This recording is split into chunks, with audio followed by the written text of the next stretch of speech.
반갑습니다. 28일 수요일 새벽 하나님께 올려드립니다. 함께 우리 함께 기도해 찬양 부르십니다.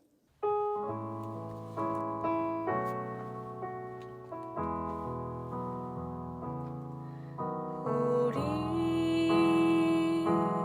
함께 기도해 주 앞에 나와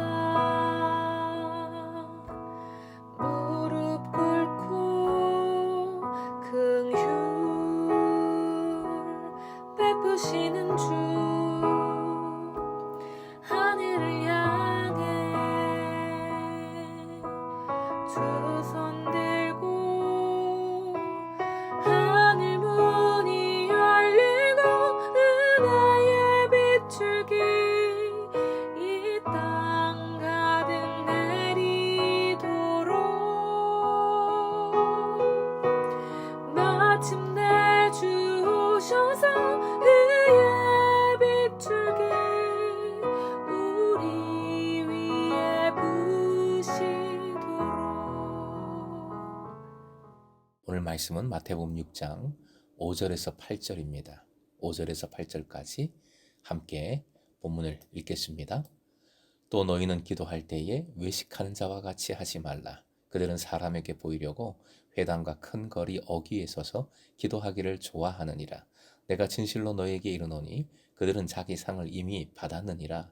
너는 기도할 때에 네 골방에 들어가 문을 닫고 은밀한 중에 계신 네 아버지께 기도하라.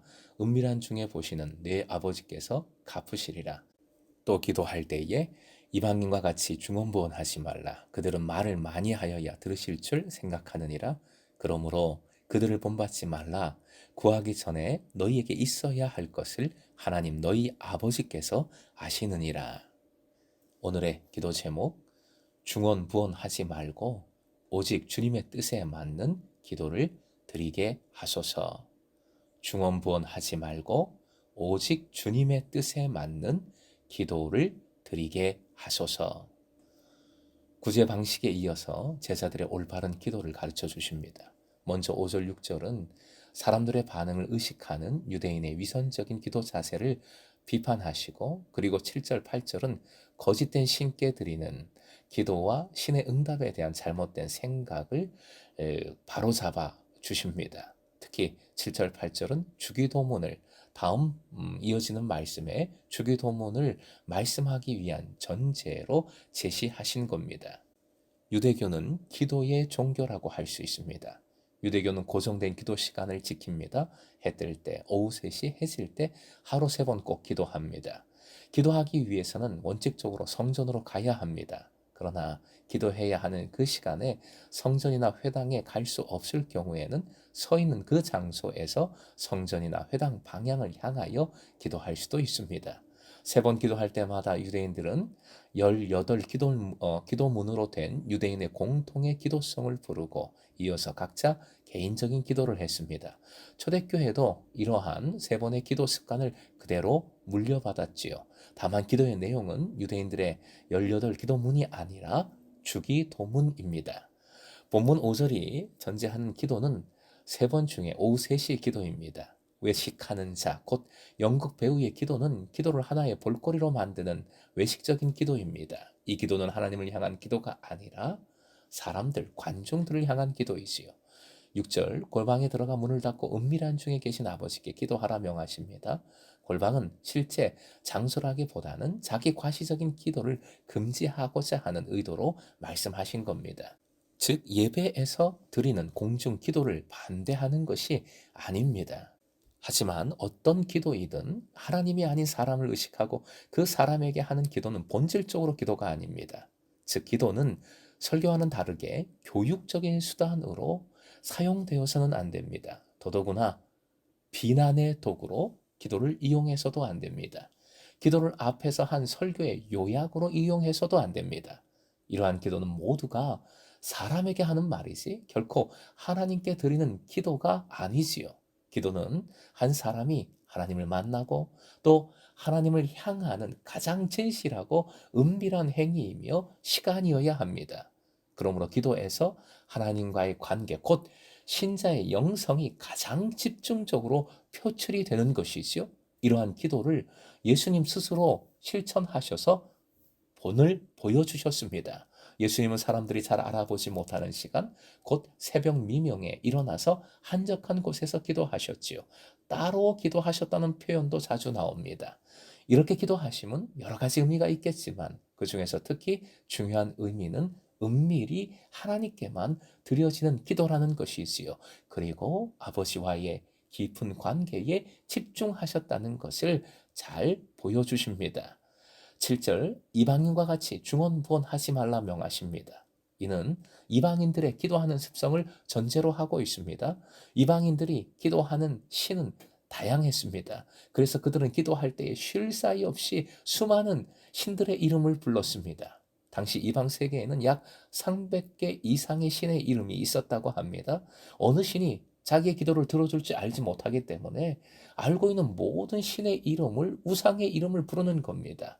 또 그들이 말을 많이 하는 것은 기도가 응답될 것이라는 확신이 없는 까닭이지요. 응답의 확신이 없는 그리고 대상을 확실히 모르는 기도는 중언부언 곧 공허한 말의 나열에 불과한 것입니다. 하나님께 드리는 기도, 그 기도는 분량이 문제가 되지 않습니다. 하나님은 기도의 분량에 따라서 움직이시지 않기 때문입니다. 8절 구하기 전에 너희에게 있어야 할 것을 하나님 너희 아버지께서 아시느니라 하십니다. 이는 이사야 65장 24절의 인용을 하신 겁니다.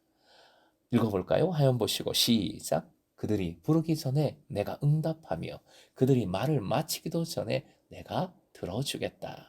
쉬운 번역이었습니다. 다 아신다면 무엇 때문에 제자들은 왜 굳이 기도해야 하는 겁니까? 여기서 우리는 예수께서 가르치신 기도의 중요한 차원을 깨닫게 됩니다.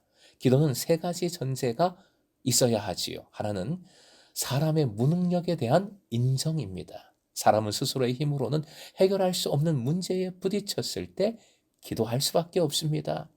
두 번째의 전제는 하나님만이 그 문제를 해결하실 수 있으시다는 믿음입니다.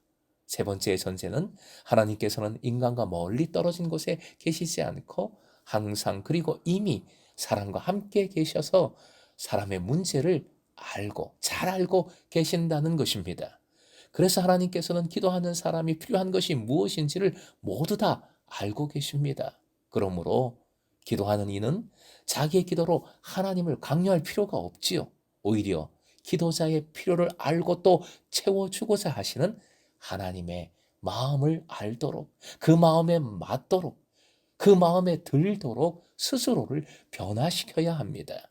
주님의 뜻을 먼저 구해야 하는 것이지요. 주님의 사랑 안에 거하는 기도가 되어야 합니다.